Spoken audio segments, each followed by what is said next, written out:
Alô, amigos do nosso querido canal, agradeço a sua participação mais uma vez conosco.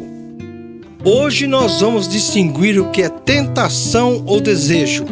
Eu fico feliz com a sua participação, nos acompanhando, nos curtindo, nos dando essa alegria de participar conosco. O meu muito obrigado por você. Curte, compartilhe, dê um like, um positivinho para nós, para a nossa alegria. O meu muito obrigado. Será que tudo na vida é o nosso adversário que nos faz errar? Será que sempre buscamos um culpado pelos nossos erros? Ou será porque não somos diligentes em nossas atitudes? Vamos analisar.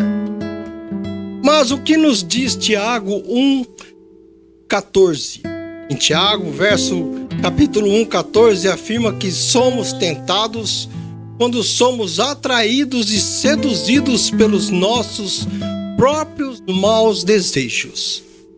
A explicação do versículo e dos versículos seguintes, 15 e 16, revela que a tentação não é um pecado em si, mas sim um desejo, ao não ser resistente ao erro, ao engendramento ao pecado, e que o pecado, quando foi plenamente desenvolvido para nos levar à morte. Nós criamos situações que nos levam ao erro. Mas qual é a origem da tentação? Por que nós erramos?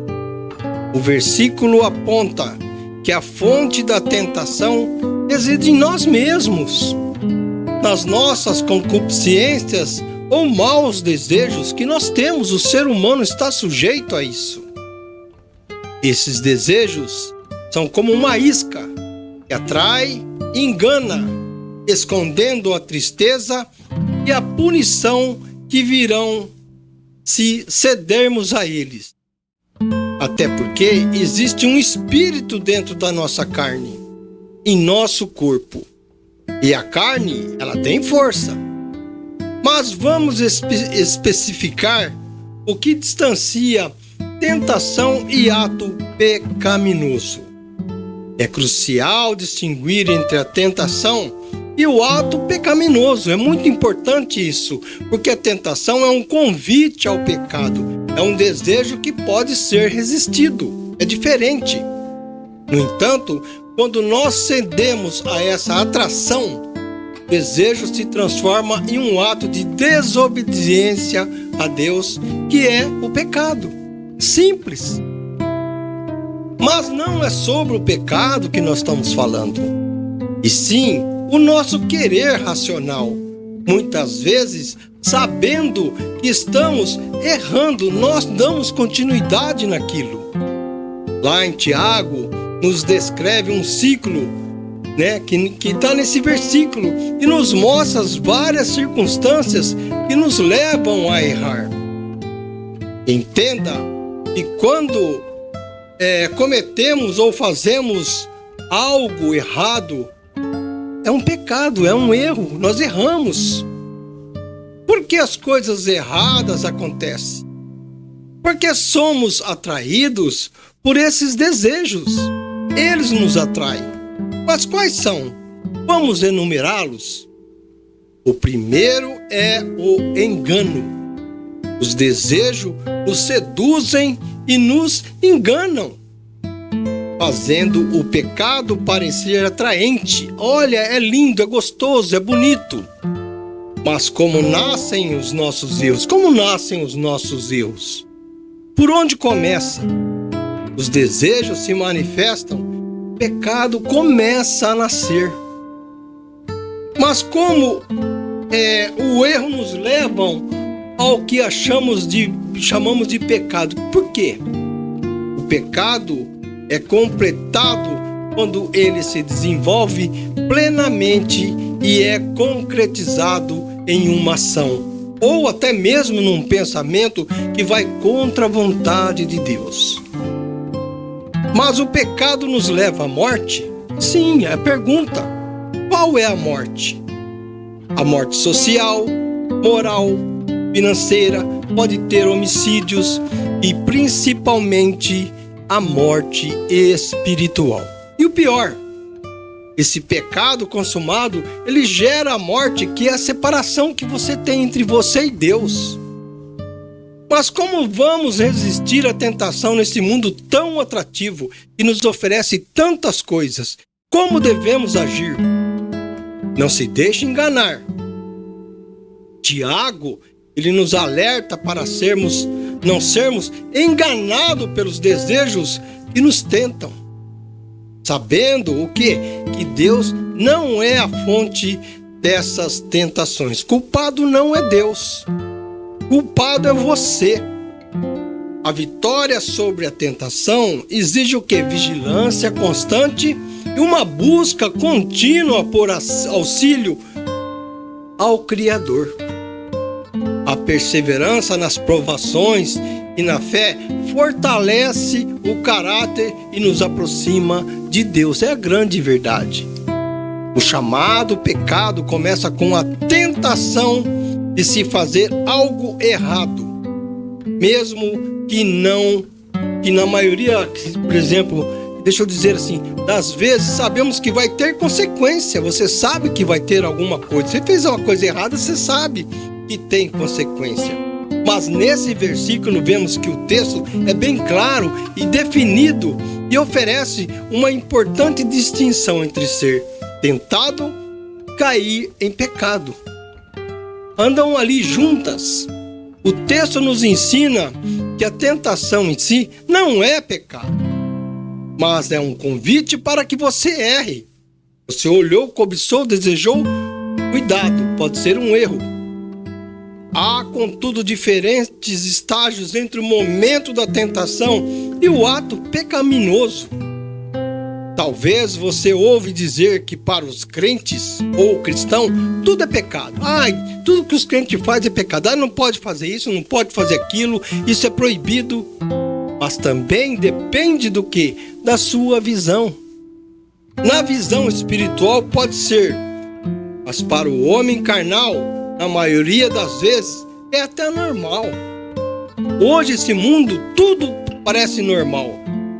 Como exemplo, vemos que Davi não se conteve em ver Batseba nua.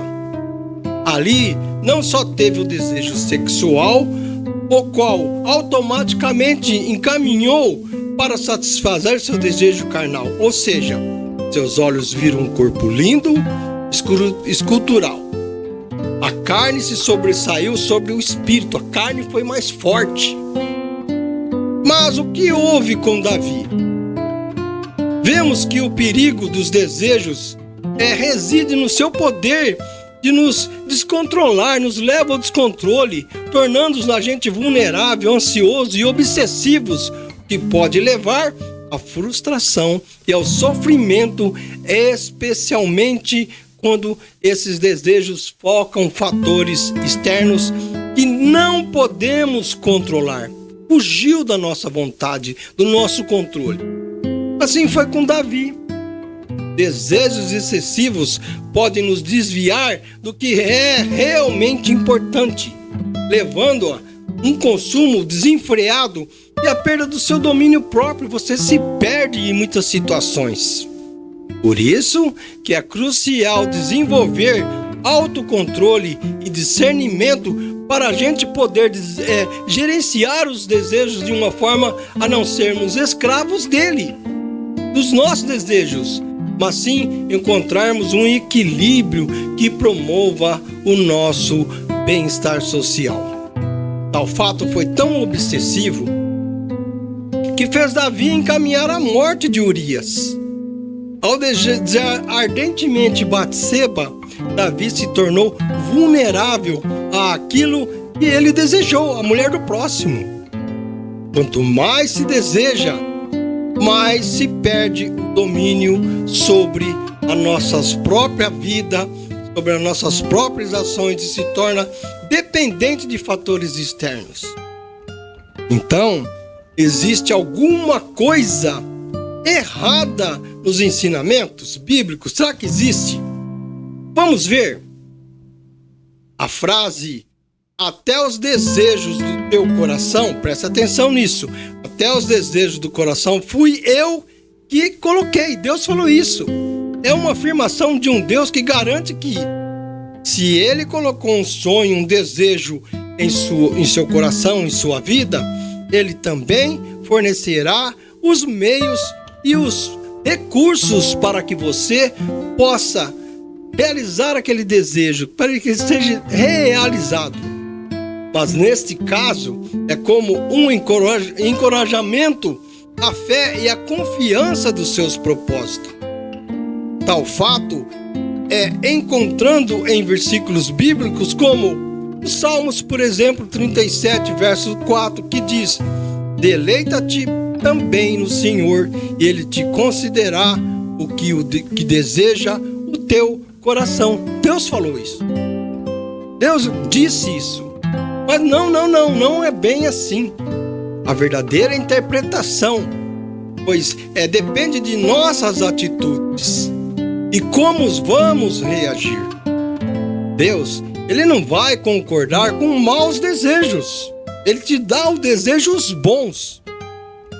Mas para finalizar essa reflexão, é muito importante que você não se confunda. Neste caso, Deus está falando de bons desejos e não de bons pecados, não de desejos maldosos. Ele quer o bem, bons desejos para você. Entenderam? Portanto, não confunda tentação com desejos. Davi, ele desejou algo que não era o bom desejo para ele, e assim mesmo correu para o erro e pagou por eles. Davi, ele sabia que estava errando. Davi sacrificou o marido de Batseba, colocou Urias à frente para que ele morresse. Ele teve desejo carnal por aquela mulher. Ele teve o desejo do seu corpo para com ela. Ele teve tentação. E a tentação, o seu corpo foi mais fraco do que seu espírito. Ele não soube separar as coisas. Ele não teve discernimento a pronto do profeta Natan ir lá e falar para ele: olha, você cometeu um erro. Portanto, vamos analisar. Vamos cada vez mais crescer, verificando e distinguindo o que é tentação e desejo. Desejo é a coisas boas que você quer. Tentação pode levar esses desejos às coisas ruins. Portanto, eu te agradeço mais uma vez de você estar conosco, para que você possa fazer uma reflexão. Pense bem. Tentação é uma coisa, desejo é outra. E assim aconteceu com Davi. Ele teve desejo pela mulher e teve a tentação para poder conquistá-la e fazer com que acontecesse um erro muito grave. Portanto, amigos do nosso canal Varal, meu muito obrigado por você nos seguir. Que Deus abençoe você e que você esteja sempre conosco, nos acompanhando. Curte, compartilhe, participe. Dê lá um like positivo para nós e o meu muito obrigado.